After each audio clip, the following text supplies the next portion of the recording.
Q95DA.com. Right on, Q.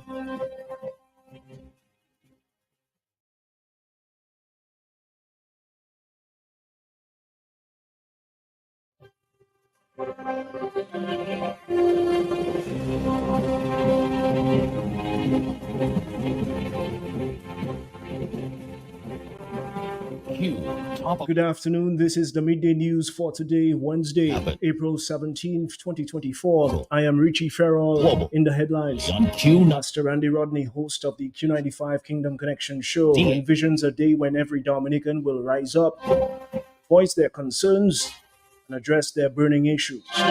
Sandals Resorts, the only Caribbean-born super brand, opened its 18th resort and welcomed its first guests on the largely undiscovered destination of St. Vincent and the Grenadines. When it happens, where And heavy rains caused flash floods that killed 20 people on Q95 in the UAE and in Oman. 5DA Disrupted flights at Dubai airport since Sunday. A man died as his car got caught in flash floods, and rescuers found the body of a girl in Saham. The news is brought to you with the very kind compliments of Quartz Dominica Limited. We'll be back after this. As it happens, when it happens, wherever it happens, local, regional, and global. Pair of frames to make you look glamorous? Come to Quartz Optical. You'll find a wide selection of stylish frames from Prada, Ray-Ban, Armani, Converse, Vogue, plus new arrivals for you to choose from. Get 35% off credit or 20% off cash purchases. Plus, you can book your eye examination appointment online today on quartzoptical.com. Get that frame today and pay later with Quartz Ready Finance. Quartz Optical. Value you can see. Special conditions apply. Welcome back. During the Kingdom Connection program, Pastor Randy Rodney expressed disappointment at the lack of an update on electoral reform progress, as promised by the Prime Minister in a recent press conference. Pastor Rodney noted that he wasn't surprised by the absence of any announcement, given the Prime Minister's track record, he says, of unfulfilled promises to the people of Dominica. He highlighted the Prime Minister's assurance that draft legislation for electoral reform would be completed before the next Parliament sitting, with a budget allocated accordingly. But this is yet to materialize. My memory serves me right. We should have had an announcement today with regard to electoral reform from the Honorable Prime Minister, Dr. Roosevelt Skerrit. I wasn't expecting it, but after he gave us so many untruths, he could surprise us one time and tell us the truth this time. Now, if you assess what he has told us, it means that there's no way, by his own words, that the electoral reform wheel will turn. How do you know that, Pastor Randy? I'll tell you how. Well, today's the 15th of April. He promised that this thing would have been out in the public, would know what was going to Parliament. And by the time they do the budget would prepare the funding, the necessary funding for the reform. But the budget is supposed to be, well, the end of the financial year is June 30th, which is 45 days from today. So make the maths. Okay, just make the maths. The sad thing about that is, we keep sitting down and taking that. This thing has been out since 2009. This is 2024. And we've been hearing about electoral reform. And somebody has been kicking down the can.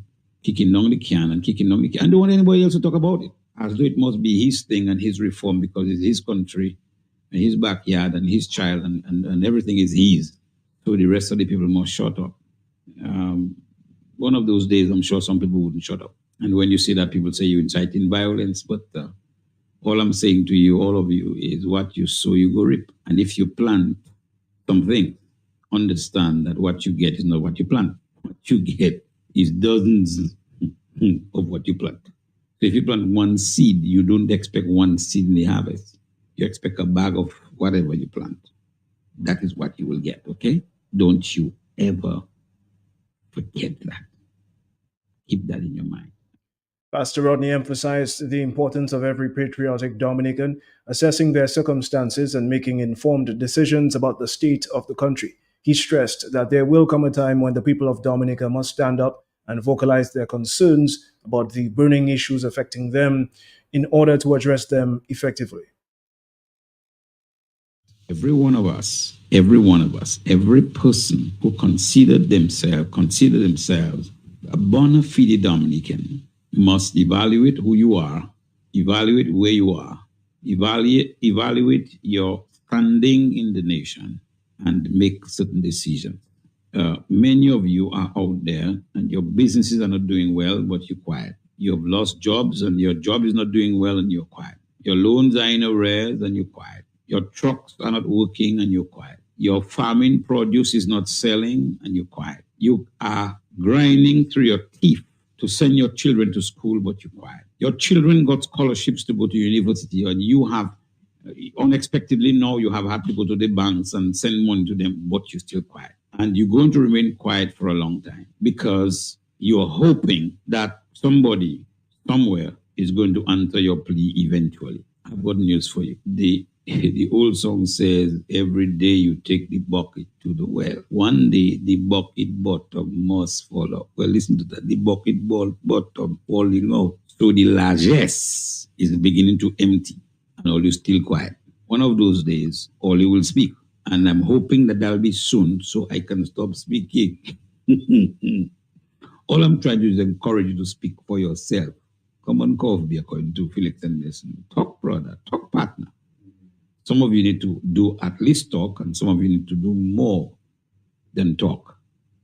Because many of you, your circumstances are not easy.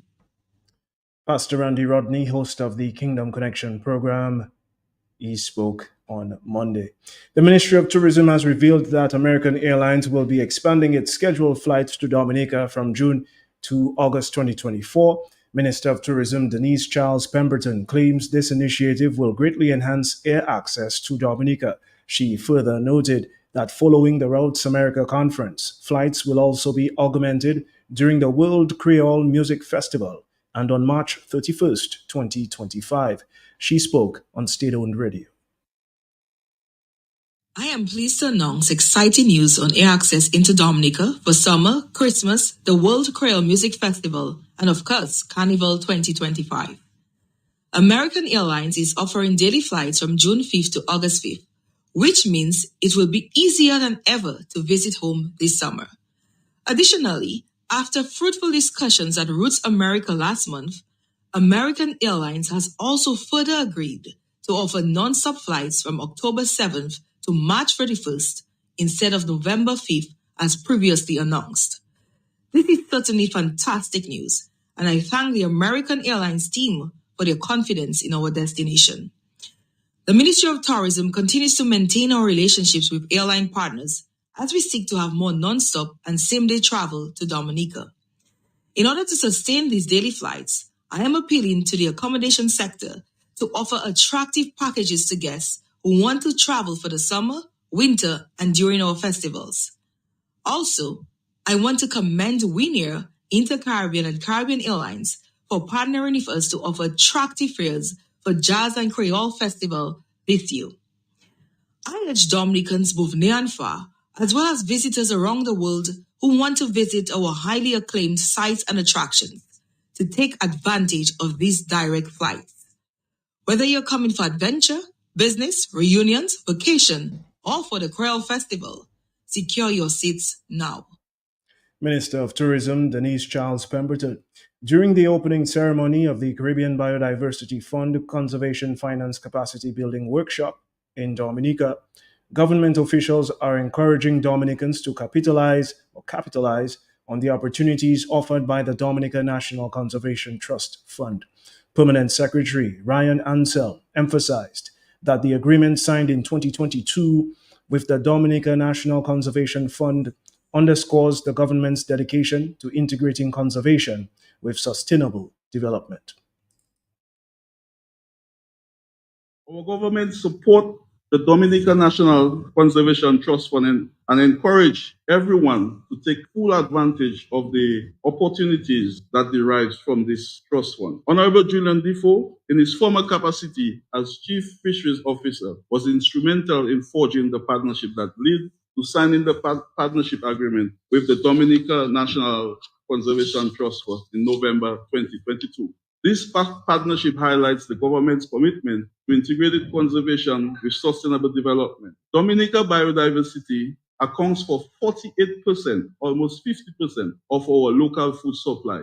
That means that we get our food, our meat, our fish from our rivers and from our seas, fruits and vegetables. That is significant. So when we talk about food security, Dominica, in terms of the biodiversity, it plays a fundamental role. And I'm sure that is equally the same in our Caribbean countries. Biodiversity is also provides energy in the form of fuel wood and charcoal, one I do not support, but yes, it provides, and we have to be mindful of cutting down trees for charcoal and so materials for craft. And I just want to pause for a minute and to highlight the importance of craft for our Kalinago friends. And so I'm sure if I mentioned the name, you wouldn't identify, but there's a tree that called Laume that our Kalinago friends use to do craft. Permanent Secretary in the Ministry of Agriculture, Ryan Ansell. This is Q95 News. This week, the staff of the Dominica National Medical Laboratory is celebrating Laboratory Professional Week. Senior technologist at the National Medical Laboratory, Mrs. Prunella Robin Coffey, reveals that the days of viewing the lab technician as a behind-the-scenes profession is a thing of the past. Mrs. Robin Coffey underscored the significant roles and responsibilities carried out by the National Medical Laboratory. The National Laboratory serves a dual role as both clinical lab and that of the public health lab. It is the main provider for lab services to the Dominica China Friendship Hospital, the entire primary healthcare system in Dominica, and in addition, supports the delivery of lab services to primary clientele. The National Lab contributes immensely to the surveillance of diseases of public health concerns, as demonstrated during the COVID-19 pandemic, and the ongoing surveillance of dengue, tuberculosis, leptospirosis, and other respiratory diseases, just to name a few.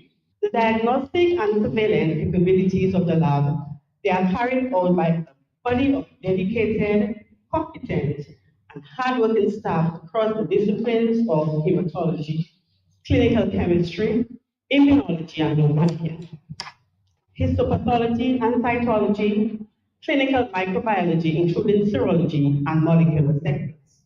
Due to the nature of our work and the reclusive nature of lab inherent due to the sensitive quality systems, it is often viewed as a closed and mysterious arm of the healthcare delivery system.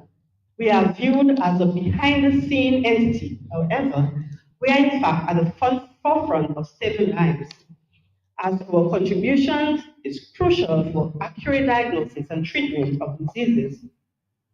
Senior technologist at the National Medical Laboratory, Mrs. Prunella Robin Coffey. Urban farming training has benefited potential farmers who are interested in hydroponic farming. Housing Minister Mrs. Melissa Popon-Skerrit says she was happy with the results of the training, which was undertaken in 1 Mile Portsmouth in collaboration with the staff of the Chinese Agricultural Technical Mission, Mr. Vince Morgan, Mr. Kian Winston, and Mr. Batilia Bethel James. Participants were taught theory and were then evaluated with practical work in hydroponics farming. Training involved utilizing technology in farming, which is the hydroponic system, as well as vertical farming techniques. The impactful event was a collaborative effort with the dedicated staff of the Chinese Agricultural Technical Mission in 1 Mile Portsmouth, as well as 3 other esteemed training presenters, namely Mr. Vince Morgan, who I was very pleased to have on board. He is the largest hydroponics farmer in Dominica, Mr. Keanu Winston, who's the assistant principal of the Casabru Secondary School, who is also an agricultural science teacher who spoke about food security, and Mr. Batilia Bethel James, who's an avid farmer in the north of Dominica, as well as an agricultural development officer. And then they were led to the outdoors to put their knowledge into practical use. From cultivating crops in limited spaces, farming on concrete, to harnessing sustainable farming techniques, The sessions covered a diverse range of topics aimed at empowering individuals of all ages to become urban farming advocates and practitioners. And that was Minister of Housing, Land and Urban Development, Mrs. Melissa Popon-Skerrit. Bouillon star Derek Ra Peters is urging current and upcoming artists to get educated on their rights as music creators. He is using his victory in a lawsuit settlement which occurred moments before the trial was heard on March 4th, 2024, as an example. The amicable agreement was between three music giants, namely Marshall Montano, Derek Ra Peters, and Lashley Moto Winter, and their lawyers. We have a music that we need to defend, and people need to know what their rights are, and that's which is basically, so that goes out to musicians that are here already playing and musicians to come. Those are just beginning for them to have that information, how to go about the music business, because it's a big industry, It's just a shame that the powers that be don't really, assist in that industry the way they're supposed to, our biggest export is people and money, and we have a big export like Boyan music, and we just they're playing around. We need to really get into the business and get it going, get the industry going. Bouillon star Derek Ra Peters. United Workers' Party leader and economist Dr. Thompson Fontaine has cautioned Dominicans that while the National Bank of Dominica appears to have had a delay in convening its shareholders' meeting spanning 3 years and counting, it is not collapsing. The National Bank of Dominica first gave public notice that it was postponing its 17th annual general meeting, which was to be held on 26 March 2021. Then, for the following year, 2022, the bank issued another notice informing the public of the reasons why it was again postponing its session for the 18th annual general meeting. According to the National Bank of Dominica, this delay is due to several factors beyond the control of the bank. The external auditing of the bank's financial statements for the year ended June 30th, 2021 is in progress, and the time to complete the audit has been extended due to post-Royal Bank of Canada acquisition-related matters. The Royal Bank of Canada acquisition-related matters continue to be addressed by members of the consortium of banks that acquired the assets and liabilities of the former RBC throughout the Eastern Caribbean in April of 2021. The NBD said delays of this nature are not uncommon and are in fact typical of significant acquisition transactions. The bank continues to dialogue with the external auditors and regulators, that is the Eastern Caribbean Central Bank, ECCB, and the Eastern Caribbean Securities Regulatory Commission to approve the necessary extension of the time by which to publish the audited financial statements under the relevant legislation and regulations, including the Banking Act 2015 and amendments on securities. The regulations of the bank allegedly appear to have been violated, as the institution's constitution stipulates that following the end of the fiscal year, 6 months after, there shall be a shareholders' meeting convened by the board. Of the bank to hold its AGM, going back, I think, to 2021. And the regulations of the bank are very clear that 6 months after the financial year, there shall be a shareholders meeting convened by the board, at which the affairs of the bank would be portrayed to the shareholders. They would know exactly what is going on with the bank. Now, the bank has not been able to convene for the past 3 years, and that is a real problem. Okay, and but this problem of the bank failing to call its AGM should not be construed to be the bank has been on the verge of collapse. Okay, these are two distinct and separate issues. Dr. Fontaine assures Dominicans that there are fail-safe measures involving the intervention and monitoring of the National Bank of Dominica by the Eastern Caribbean Central Bank. The supervision of the bank continues. The supervision of the bank is under the purview of the Eastern Caribbean Central Bank. So they will be receiving a monthly report. If they seem